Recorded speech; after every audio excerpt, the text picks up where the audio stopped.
Bienvenue dans la présentation du logiciel Ludiscape. Donc nous allons faire un tour d'horizon des fonctions et des possibilités du logiciel. Donc tout d'abord, Ludiscape est un logiciel auteur édité par la société Bâtisseurs Numériques située dans la ville de Lyon. C'est une solution qui s'adresse aux rédacteurs et aux créateurs pédagogiques. C'est une solution qui va permettre de réaliser différents types de projets. On va avoir donc des questionnaires, type QCM, glisser-déposer, mots à relier. On va pouvoir faire des évaluations, des tests ou des examens. On va pouvoir aussi créer des simulations et également donc ce qu'on appelle maintenant des jeux sérieux. Donc c'est des jeux vidéo avec une intention sérieuse, c'est-à-dire une intention pédagogique ou éducative. Donc pour réaliser ces projets, on va créer donc ce qu'on appelle un projet Ludiscape. Donc tout va être packagé dans un seul fichier Ludiscape.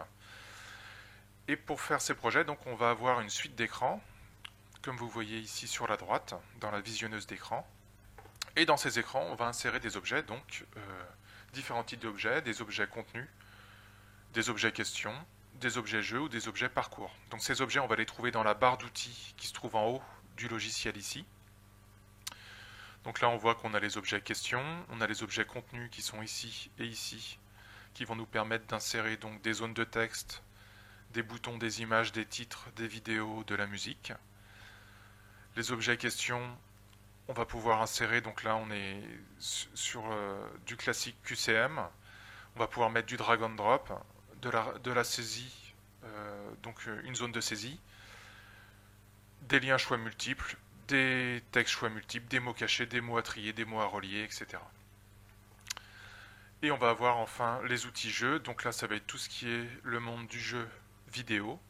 Donc là où on va avoir des personnages, des cœurs, des zones cachées et des objets, on le verra par la suite. Donc comment on construit un écran? Donc là on a un écran avec une image et un bouton pour aller à la page suivante et on va insérer par exemple dans cet écran un objet QCM. Donc je viens ici dans le panneau questions et je viens sélectionner mon objet QCM. Je le dépose sur mon écran et je vais donc éditer directement sur l'écran les zones. Donc là on a une zone question, je vais noter une question.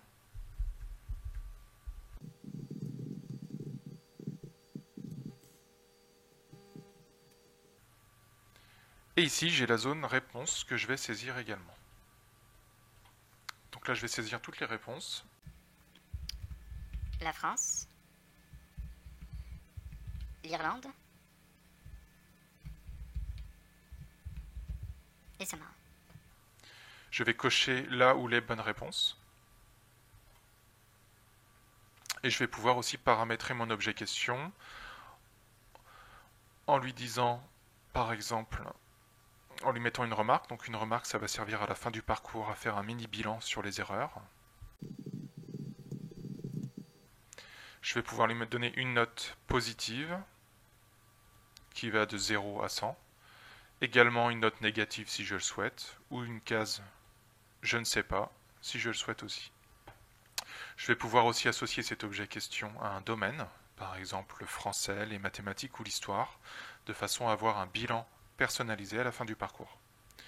Une fois que j'ai fini le paramétrage de mes deux objets, j'enregistre et je peux tester mon projet en mode utilisateur, comme si j'étais l'apprenant. Donc pour faire ceci, soit j'appuie sur aperçu en haut pour commencer mon cours de l'écran 0, ou alors je sélectionne ici aperçu de l'écran en cours pour tester donc mon écran en direct. Donc là on voit que je peux cocher une question et appuyer sur valider. Donc voilà le fonctionnement de base. J'ai des écrans, j'installe des objets, je les paramètre. Et c'est cette suite d'écrans qui fait mon projet, ma présentation, mon questionnaire ou mon quiz.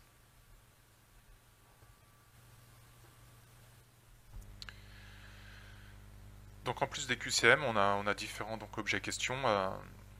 Donc pour vous faire découvrir les plus connus, on a par exemple le TCM qui est le texte choix multiple, qui en mode exécution est un texte à trous avec des listes.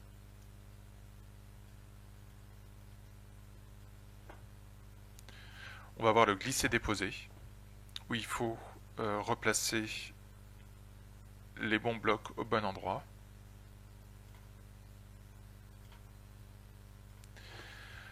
même temps, donc, on va pouvoir aussi influer sur le mode de navigation. Donc on a vu qu'on pouvait installer des boutons, page suivante, page précédente, mais on peut aussi les paramétrer pour corriger ou mettre en évidence des erreurs. Donc là, par exemple ici, sur le bouton, on a paramétré avec page suivante avec correction, et on va pouvoir donc voir la correction dynamiquement sur l'écran. Ici on a un lien choix multiple, donc là il faut relier deux mots entre eux.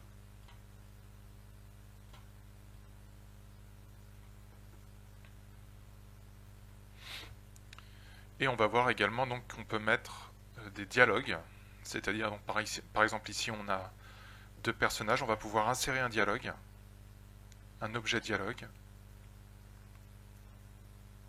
Je vais sélectionner donc deux bulles, et on voit ici que je vais avoir une bulle où des questions vont apparaître, et l'apprenant va pouvoir choisir des réponses possibles pour dérouler un dialogue. Donc pour éditer ce dialogue, on double-clique ici sur cette bulle, et on va avoir un éditeur de dialogue qui va apparaître.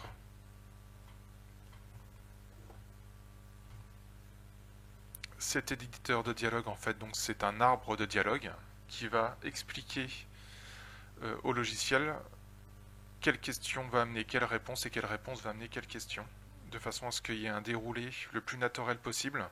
Donc là, on est vraiment proche de la simulation. Donc on va pouvoir éditer, voilà, bonjour, je suis Pierre, directeur du centre de recherche, quelles sont vos questions? Je vais pouvoir associer différentes réponses qui vont entraîner des nouvelles questions ou des nouvelles phrases, et je vais pouvoir ici saisir des nouvelles réponses qui vont entraîner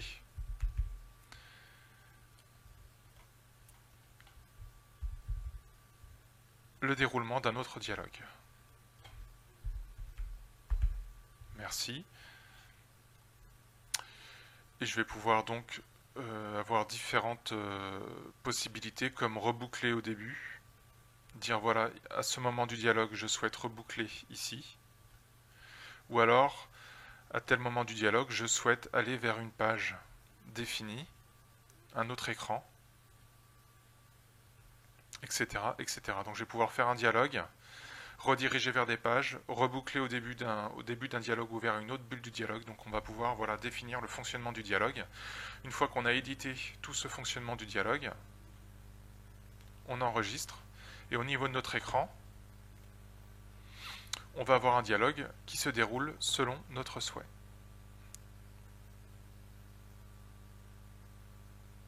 Donc c'est très pratique, puisque plutôt que d'avoir plein d'écrans, on va pouvoir packager un dialogue au niveau d'un seul et même objet dialogue. Ce qui va libérer de l'espace et avoir un projet beaucoup plus clair. Donc là on est déjà sorti un petit peu du e-learning, puisque le dialogue est déjà, on est déjà dans de la simulation, dans du jeu, avec du choix multiple, mais au niveau d'un dialogue et d'un déroulé automatique. Donc maintenant, nous allons voir les objets jeux, jeux vidéo, jeux sérieux, qui permettent de créer des interactions ludiques proches du monde des jeux vidéo. Alors on va se mettre sur un écran vierge, et on va voir ici donc le panneau jeu, et on va pouvoir insérer donc des joueurs sous forme de sprite. On va pouvoir donc là sélectionner un type de joueur, et on va le placer sur l'écran. Dès l'instant où on a fait ça, on a un personnage qui est totalement libre de se déplacer sur tout l'écran. Si je me mets en mode aperçu, on voit qu'avec ma souris, si je clique par ici, il va suivre ma souris, et si je clique sur la gauche, il va aller vers la gauche. Vers le bas, vers le haut, c'est pareil. Donc je déplace réellement le personnage comme je veux dans l'écran. Donc ça, c'est la première étape. Ensuite, ce personnage, je vais pouvoir lui dire, si tu arrives dans telle zone, alors exécute telle action. Pour faire ceci, on va avoir les zones d'action. Par exemple, ici je mets une porte, et je dis si mon personnage prend la porte, je double-clique dessus, alors il va vers la page suivante. Donc là, si je me mets en mode exécution, je clique sur la porte, mon personnage va prendre la porte et va vers la page suivante. On peut rajouter aussi un décor, donc on a un éditeur de décor. Dans le panneau jeu, vous avez ici décor.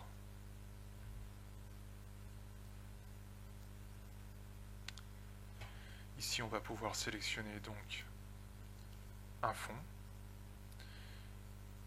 et mettre différents objets. Par exemple, ici une bibliothèque, une fenêtre, une autre fenêtre, un monsieur dans un bureau, etc., etc.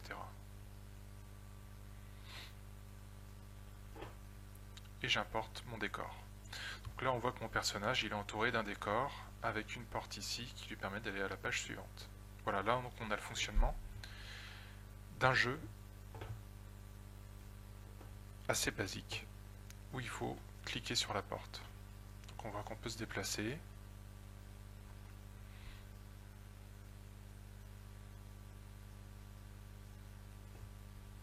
Et on peut aller vers la page suivante.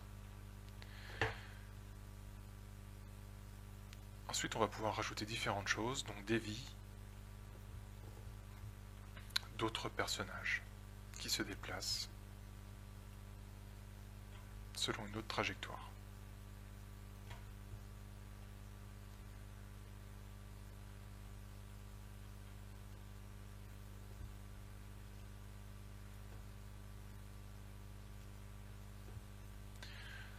Donc c'est avec tous ces objets qu'on va composer des écrans de jeu, qu'on va pouvoir alterner avec des écrans questions, des écrans glisser-déposer. On va pouvoir faire un mélange entre de la présentation, des questions plus orientées e-learning et du jeu sérieux.